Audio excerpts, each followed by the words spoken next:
first challenge, the underlying and perhaps biggest challenge is we do not have a settled local content policy in a statute, regulation, or a policy paper.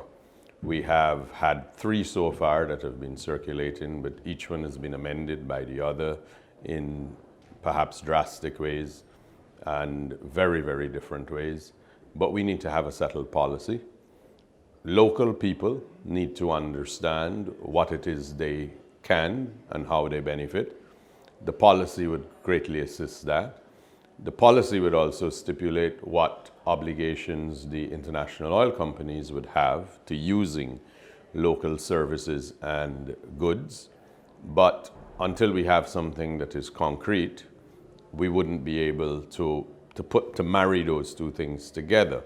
The government does, this is my view, I don't think quite understand what was the value of local content to the local economy and how by that you can add value to what you will get from the international oil company in revenues and earnings.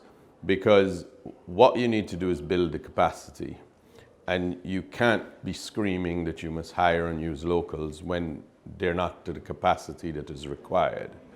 So the only way to do that can't be piecemeal, it has to be organized. You have to have a policy, you have to set up institutions that help local businesses reach the targets that they must, advise them how they do it. And then you also need a corresponding agency to work with the oil companies to say, this is what you require, this is what we have available, and you ought to consider what this is, and you need to work with them to see that the people, that the capacity that you're building is also agreeable to them.